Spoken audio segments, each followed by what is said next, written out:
Hello everyone, आप सभी का स्वागत है दिनेश सर स्मार्ट स्टडी में। तो आज है हमारा डे 6 जहां पर हम करने वाले हैं कॉन्सेप्ट्स एंड फॉर्मूला क्लियर, वो भी chapter number 6 that is trigonometry. A very easy chapter, only 2 exercise are there in this. और ये चैप्टर का जो वेटेज की बात करें तो यहाँ पर जो वेटेज है वो है हमारा 7 मार्क्स का। ठीक है, 7 मार्क्स का यहाँ पर वेटेज है। बहुत इजी चैप्टर्स है। चलिए देखते हैं कॉन्सेप्ट्स एंड फॉर्मूला। तो सबसे पहले हम स्टार्ट करते हैं चैप्टर के नाम से। जैसे हम बोला जाए कि चैप्टर का नाम ट्रिग्नोमेट्री है, what is the meaning of this name. अब नेम की मीनिंग की बात करें तो ट्राई, जैसे मैंने बोला ट्रिगो, तो ट्रिगो में जो ट्राई होता है इसका मतलब होता है 3। ये जो होता है इसका मतलब होता है 3। एंड यहाँ पर जो गुना है इसका मतलब होता है साइड्स। ये हमारे क्या होते हैं, साइड्स। और यहाँ पर जो होता है मेट्रॉन, इसका मतलब होता है हमारा मेजर्स। ठीक है, अगर हमें निकालना है साइड्स के मेजरमेंट, ठीक है, साइड्स के मेजर्स निकाल रहे हैं हम, एंगल्स की बात कर रहे हैं, तो यहाँ पर होता है ट्रिग्नोमेट्री। आई होप आपको समझ में आया हो। तो आगे बढ़ते हैं। अभी आगे देखते हैं हम कि ये ट्रिग्नोमेट्री अप्लाई किस में किया जाता है। इससे कुछ एप्लीकेशंस भी हैं। आप सोचते हो ना कि साइन थीटा कॉस थीटा क्या फ़ायदा है मैम पढ़ के, बहुत यूज़फुल है। कैसे यूज़फुल है हम देखते हैं। चलिए देखते, सबसे पहले हम बताएंगे कि राइट एंगल ट्राइंगल्स में ही अप्लाई होता है। अगर मैं ट्रिग्नोमेट्री की बात करूँ तो ट्रिग्नोमेट्री राइट एंगल ट्राइंगल्स में अप्लाई होता है। तो मैं आपको थोड़ा इन्फॉर्मेशन देना चाहती हूँ। जैसे मैंने यहाँ ले लिया राइट एंगल ट्राइंगल। अब इसमें देखोगे आप ABC is the name of the triangle, right. जहां पर एंगल A जो है वो हमारा है 90 डिग्री। A जो है हमारा 90 डिग्री है। अब जैसे देखिए, अगर मैंने बोला कि ये जो पेन है, पेन का कुछ तो मेजरमेंट होगा, राइट। या तो मैंने बोल दिया ये AC का रिमोट है, इसमें भी आपका कुछ तो मेजरमेंट होगा। इस मेजरमेंट को अगर हमें नहीं पता है तो उसे हम लेट अज्यूम क्या करते हैं, एक्स अज्यूम करते हैं। कोई भी वेरिएबल्स ले लेते हैं, राइट। एक्स हो गया, वाई हो गया, जेड हो गया, कुछ भी ले सकते हैं। वैसे ही यहाँ पर अगर मुझे एंगल नहीं पता, ठीक है, एंगल बी को अगर मुझे कुछ अज्यूम करना है, सो आई कैन अज्यूम एनीथिंग। तो यहाँ हम अज्यूम करने वाले हैं थीटा। थीटा क्या है, जैसे मैंने बोल दिया इस एंगल्स को मैंने ले लिया थीटा। आप थीटा ले सकते हो, अल्फा ले सकते हो, गामा ले सकते हो, एक्स ले सकते हो, वाई ले सकते हो, आप अपने अकॉर्डिंग कुछ भी ले सकते हो। तो यहाँ पर जो है हमने थीटा अज्यूम किया। आपको ऑलरेडी पता है कि 90 के सामने वाले को हम बोलते हैं हाइपो, राइट। अगर मैंने बोला है कि एंगल ए जो है वो 90 डिग्री है, so obviously the opposite of 90 is called as a hypotenuse, right, that you know. अब हम किस एंगल की बात कर रहे हैं, angle B, that is theta की बात कर रहे हैं। अगर एंगल बी की बात कर रहे हैं तो उसके अकॉर्डिंग हम देखेंगे। जैसे मैंने बोला ये थीटा है, तो थीटा के सामने वाले को हम लोग क्या बोलेंगे, अपोजिट साइड। तो यहाँ पर थीटा है, थीटा के सामने वाले को बोलेंगे अपोजिट साइड। ठीक है, ये हो जाएगा अपोजिट साइड ऑफ, किसका अपोजिट साइड है, एंगल थीटा का। समझ में आया। अब ये हो गया हाइपोटेनस, ये हो गया अपोजिट, बचा कौन सा, the base that is A B, right. अब ये क्या है, ये थीटा के बाजू वाला है, एडजेसेंट है। तो यहाँ पर नाम क्या आने वाला है, एडजेसेंट। ठीक है, यहाँ हम लिखेंगे adjacent side of angle theta. I hope यहाँ तक क्लियर है। और ये जो हम ट्रिग्नोमेट्री के जो भी रेशियोज हैं, जो भी फॉर्मूलेज हैं, वो अप्लाई करेंगे, वो सिर्फ राइट एंगल ट्राइंगल्स में ही हो सकता है और किसी ट्राइंगल्स में हम अप्लाई नहीं कर सकते। यहाँ तक क्लियर है आपको। बढ़ते हैं हम आगे। आगे देखते हैं हमारा नेक्स्ट क्या है। नेक्स्ट है हमारा यहाँ पर ये ट्रिग्नोमेट्रिक रेशियोज। अब ट्रिग्नोमेट्रिक रेशियोज की बात किया जाए, जैसे मैंने आपको बताया, अभी हमने बताया कि थीटा होता है, वैसे मैं अगर मैं यहाँ अज्यूम करती हूँ, यहाँ मैंने अज्यूम कर लिया, तो ट्रिग्नोमेट्रिक्स के सबसे पहले 6 होते हैं। कौन कौन से होते हैं, साइन थीटा, ठीक है, एक होता है हमारा कॉस थीटा और एक होता है हमारा टेन थीटा, राइट। ये टर्म्स होते हैं। जैसे कि मैंने बताया कि इसमें कौन कौन से टर्म्स आए थे हमारे, अपोजिट साइड आए थे, एडजेसेंट आए थे एंड हाइपोटेनस आए थे। तो वही हम यहाँ पर यूज करने वाले हैं। साइन थीटा बेसिकली व्हाट, ये आपने 9th स्टैंडर्ड में ऑलरेडी पढ़ा है, right. Chapter number 8 9th standard, वहाँ आपने पढ़ा है, यहाँ हम रिवाइज कर रहे हैं उसको, और ये आपको यहाँ इस चैप्टर में भी यूज होगा।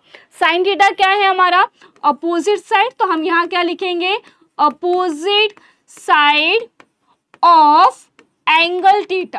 ठीक है, ये हो जाएगा अपॉन, नीचे क्या होने वाला है यहाँ पर, हाइपोटेनस। तो यहाँ हो जाएगा आपका हाइपोटेनस। समझ में आया? कॉस थीटा यहाँ पर होने वाला है एडजेसेंट, तो यहाँ लिखेंगे हम adjacent side of angle theta. Opposite hypotenuse होगा तो यहाँ हो जाएगा हाइपोटेनस। समझ में आया? आई होप यहाँ तक क्लियर है। टेन थीटा हमारा क्या होने वाला है? Opposite side of angle theta upon adjacent side of angle theta. समझ में आया आप सबको? अब मैं बोलूँ साइन है तो साइन का अपोजिट कुछ होता है, जिसे मैं यहाँ पर लिख रही हूँ, यहाँ मैंने लिख दिया साइन का अपोजिट जो होता है वो होता है हमारा कॉसेक थीटा। ठीक है, अब cosec theta is opposite of cos sine. ठीक है, साइन का अपोजिट है। कैसे? अब साइन थीटा हमारा है अपोजिट अपॉन हाइपोटेनस, तो यहाँ आने वाला है hypotenuse divide by opposite sides of angle theta. ठीक है, इसे मैं शॉर्ट फॉर्म में लिखने वाली हूँ, जिसे हम लिखेंगे h अपॉन o। क्लियर है आप सबको? अब मैं बात करूँ कॉस थीटा, तो कॉस थीटा का जो अपोजिट वाला होता है वो हमारा होता है सेक थीटा, तो जिसे हम लिखेंगे एडजेसेंट। यहाँ पर क्या है? एडजेसेंट अपॉन हाइपो, तो यहाँ क्या हो जाएगा? Hypo upon adjacent. अपोजिट करना है, नीचे के टर्म्स ऊपर, ऊपर के टर्म्स नीचे। ठीक है, ये हमको करना है। तो यहाँ टेन थीटा हो गया अपोजिट अपॉन एडजेसेंट, तो हमारे यहाँ पर आएगा कॉट थीटा। कॉट थीटा आने वाला है एडजेसेंट अपॉन अपोजिट। आई होप यहाँ तक क्लियर है आप सबको? ठीक है, ये ट्रिग्नोमेट्रिक रेशियोज है जो हमने ऑलरेडी पढ़े हुए हैं। बढ़ते हैं हम आगे की तरफ। आगे जो हमारा नेक्स्ट टॉपिक है वो relationship between the trigonometric ratios है। जैसे मैंने आपको बताया कि साइन का अपोजिट कॉसेक होता है, कॉसेक का अपोजिट साइन होता है। जैसे मैंने बोल दिया sign theta is 3/4, so what is cosec theta? So what you will write 4/3, उसका आपको उल्टा करना है। तो यहाँ पर वो टर्म्स हम देखते हैं कौन कौन से होते हैं।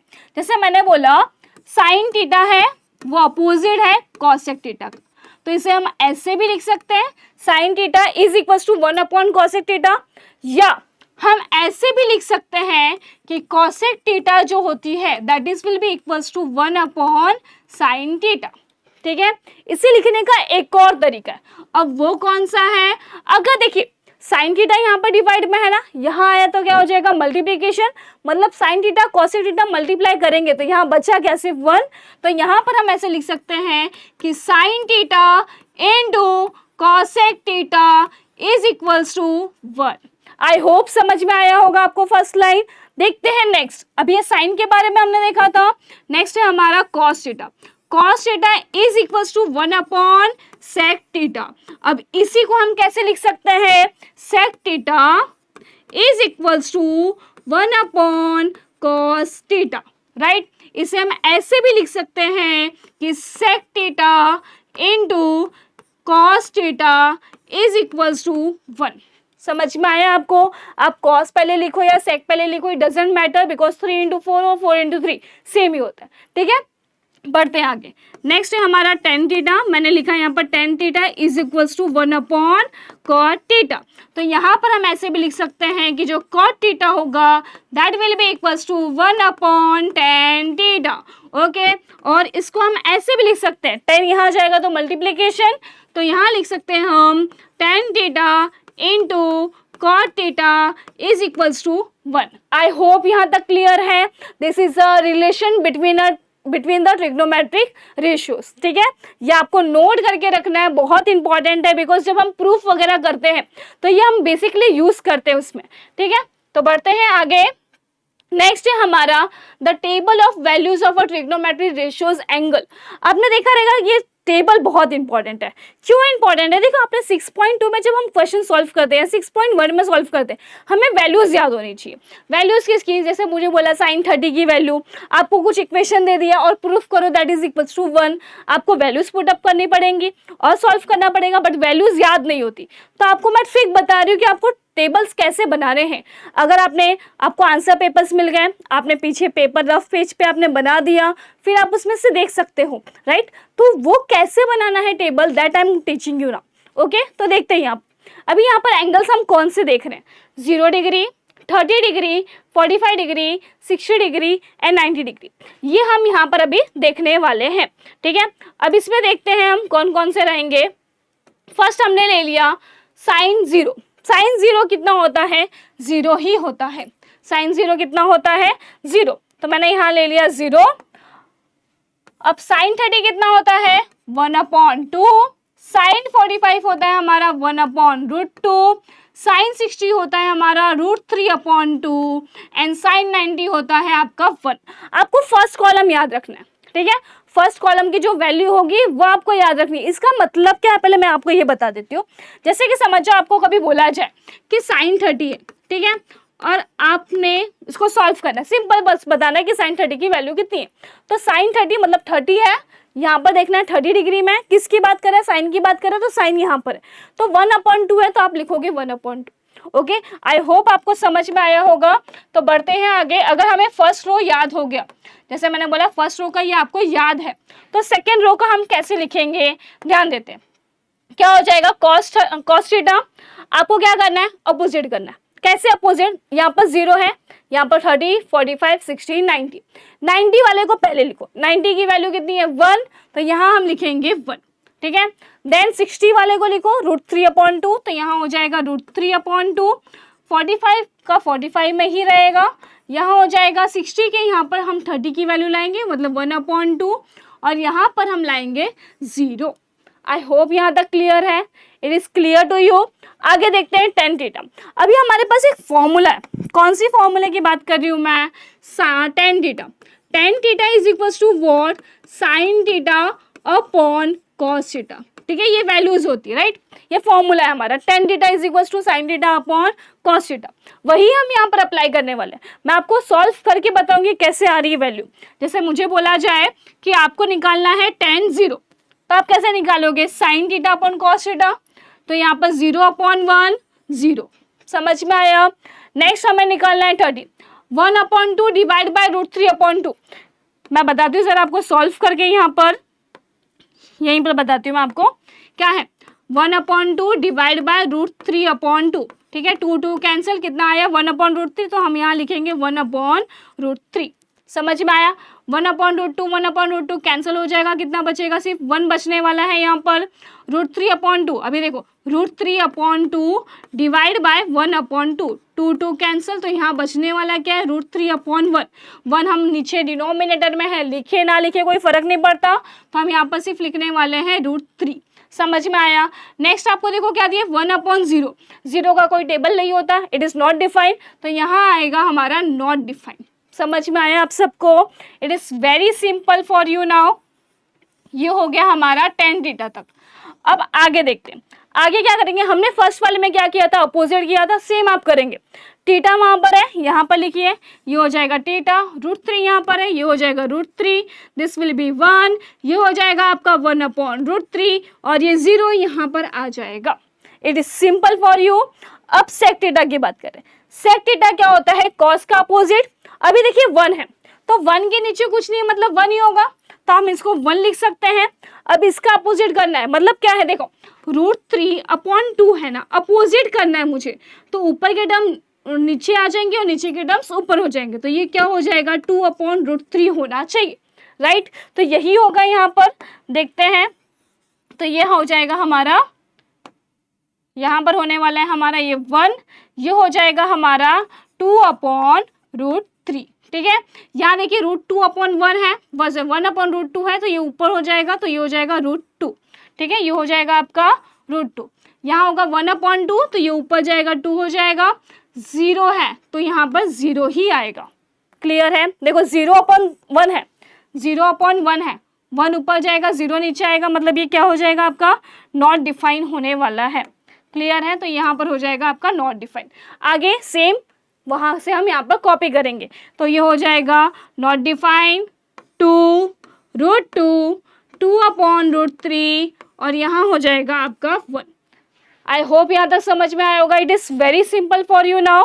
पहले हमको फर्स्ट वाला याद रखना है, सेकंड वाले के लिए हम फर्स्ट वाले का अपोजिट करेंगे, देन टेन थीटा के लिए हम फॉर्मूला यूज करेंगे, या हम डायरेक्टली 0/10 1/2 √3/2 डायरेक्ट लिखेंगे यहाँ पर वैल्यूज, ठीक है।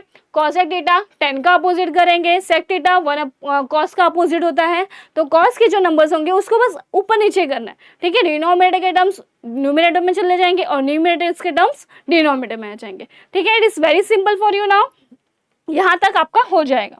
तो आगे बढ़ते हैं, हमारा trigonometric identities, very very very important. अब ये इंपॉर्टेंट क्यों है? बिकॉज आपके जो एग्जाम्स में जो प्रूफ करने आता है 6.1 के क्वेश्चंस, वो इसमें से ही होंगे सॉल्व, क्योंकि अगर आपको आइडेंटिटीज याद नहीं है तो आप वो प्रूफ नहीं कर पाओगे। तो अब ये जो है this is very very important, ठीक है। ये जो मैं टर्म्स बता रही हूँ, अब इसमें क्या है जरा ध्यान से सुनिएगा। फर्स्ट जो हमारा आइडेंटिटी है sine square theta plus cos square theta is equals to 1, ठीक है। ये हमारी फर्स्ट आइडेंटिटी है। अब इसमें से हम इसको आगे भी सॉल्व कर सकते हैं। कैसे? देखिए, इसको हम ऐसे भी लिख सकते हैं। अगर मैं साइन को यहाँ लेके जा रही हूँ तो यहाँ क्या बचने वाला है? सिर्फ कॉस बचने वाला है। तो यहाँ मैंने लिख दिया cos square theta is equals to 1 minus sine square theta. समझ में आया? ये हमारे हो जाएगा। अगर मैंने कॉस को ना ले जाकर, मतलब साइन को ना ले जाकर कॉस को लेकर जा रहे, तो क्या हो जाएगा? कॉस ये साइड जाएगा, तो यहाँ पर वैल्यूज आ जाएगी साइन स्क्वायर थीटा की। तो साइन स्क्वायर थीटा क्या होगा? 1 माइनस कॉस स्क्वायर थीटा, ठीक है। समझ में आया? इस तरीके से भी हम इसको लिख सकते हैं। ये लिखने के तरीके, जैसे मेरे पास एक फॉर्मूला है तो उससे आप ये दोनों बना सकते हो। कभी कभी आपको क्वेश्चन में रहता है कि साइन स्क्वायर थीटा की वैल्यू निकालो, तो यहाँ पर आप डायरेक्टली इसको पुट कर सकते हो। जैसे अगर आपको कॉस थीटा की वैल्यू दी है, ठीक है, आप डायरेक्टली इसको सॉल्व कर सकते हो। तो यहाँ पर ये आइडेंटिटीज वगैरह हमारे फॉर्मूलेज में यूज होते हैं, मतलब हमारे जो ये आइडेंटिटीज है ये हमारे प्रूफ्स वगैरह में यूज होते हैं, ठीक है। बढ़ते हैं आगे। अभी ये हमारा फर्स्ट आइडेंटिटी था, ठीक है। सेकेंड जो हमारा आइडेंटिटीज है 1 plus tan square theta is equals to sec square theta, ठीक है। ये हो जाएगा। टेन स्क्वायर थीटा अगर यहाँ गया तो क्या हो जाएगा? प्लस में है, यहाँ जाने पे क्या हो जाएगा? माइनस। तो मैं यहाँ पर ऐसे भी लिख सकती हूँ 1 is equals to sec square theta minus tan square theta. Clear है आप सबको? It is very simple. अगर मुझे सिर्फ यहाँ पर मैंने क्या निकाला? सेक स्क्वायर थीटा की वैल्यू है, यहाँ पर सिर्फ 1 है। अगर मुझे 10 निकालना है तो जैसे मैंने बोला यहाँ पर सिर्फ 10 स्क्वायर थीटा है, ओके। पहले से यहाँ पर सेक स्क्वायर थीटा है तो वो मैंने वैसे ही लिख दिया। यहाँ पर +1 है, इधर आ जाएगा तो क्या हो जाएगा? -1। आई होप क्लियर है आप सबको, ठीक है। मतलब एक ही फॉर्मूले को हम लोग अलग अलग वेज में लिख सकते हैं, ठीक है। बढ़ते हैं नेक्स्ट, दैट इज थर्ड। और हमारे आइडेंटिटीज फॉर्म में 3 ही है, ठीक है। ये फर्स्ट, सेकेंड और थर्ड में बता रही हूँ आपको। 1 plus cot square theta is equals to cosec square theta, ठीक है। यहाँ पर आएगा आपका कॉसेक स्क्वायर थीटा, ठीक है। अगर ये कॉट स्क्वायर थीटा यहाँ गया प्लस में, यहाँ जाएगा तो क्या हो जाएगा? माइनस। तो आप यहाँ पर लिखोगे 1 is equals to cosec square theta minus cot square theta, ठीक है। आप ऐसे नहीं करना कि आपने कॉट पहले लिखा माइनस कॉसेक लिखोगे तो वैल्यूज थोड़ी चेंज हो सकती हैं। तो यहाँ पर अभी मुझे यहाँ तक समझ में आया आपको, ठीक है। आगे देखते हैं। अब यहाँ पर कॉट स्क्वायर थीटा क्या हो सकता है? That will be equals to cosec square theta -1। Clear है? ये है हमारे आइडेंटिटीज के फॉर्मूले, ये है हमारे आइडेंटिटीज के फॉर्मूले। ये 3 फॉर्मूलेज हैं, इन 3 फॉर्मूले को अलग अलग वेज में हम लिख सकते हैं। आप प्लीज नोट करके ले लीजिए इसको। बढ़ते हैं हम आगे। नेक्स्ट हमारे कॉन्सेप्ट की तरफ, एप्लीकेशन ऑफ ट्रिग्नोमेट्री। जैसे आप बोलते हो कि भाई हमने साइन थीटा पढ़ा, कॉस थीटा पढ़ा, बट कहाँ यूज होता है? यहाँ यूज होने वाला है। अभी आपके जो 6.1 है, अब तक मैंने जितने भी करवाए वो 6.1 में यूज होते हैं, बट अब जो हम करवा रहे हैं वो 6.2 में यूज होते हैं। अभी एप्लीकेशन ऑफ ट्रिग्नोमेट्री हमारा स्टार्ट होने वाला है। Line of vision. Line of vision मतलब क्या होता है? जैसे मैंने बोला कि समझ जाओ, यहाँ पे मैंने ड्रॉ किया है, एक पर्सन है, a person standing at a point A, मतलब पर्सन जो है वो यहाँ पर पॉइंट ए पे और वो स्ट्रेट देख रहा है, ठीक है। स्ट्रेट देख रहा है मतलब बी की तरफ देख रहा है। तो लाइन ऑफ विजन क्या है? वो स्ट्रेट है, वहां पर कोई भी एंगल्स फॉर्म होने वाले नहीं है। क्लियर है यहाँ तक? ये होगा हमारा लाइन ऑफ विजन। अभी जैसे मैं सेकंड बोलूँ, सेकंड है हमारा angle of elevation. Angle of elevation मतलब क्या? जैसे आप डायग्राम देख पा रहे हो, आपके इसमें दिया हुआ है स्क्रीन पे। डायग्राम में क्या है, देखो यहाँ पर a person is standing at point A, ठीक है, यहाँ पर खड़ा है, ठीक है। अब वो ऊपर की तरफ देख रहा है, ऊपर की तरफ, जैसे मैं यहाँ खड़ी हूँ और मैं ऊपर की तरफ देख रही हूँ, this is my straight line, ठीक है। अब मैं ऊपर की तरफ देख रही हूँ तो यहाँ पे कोई एंगल फॉर्म होगा।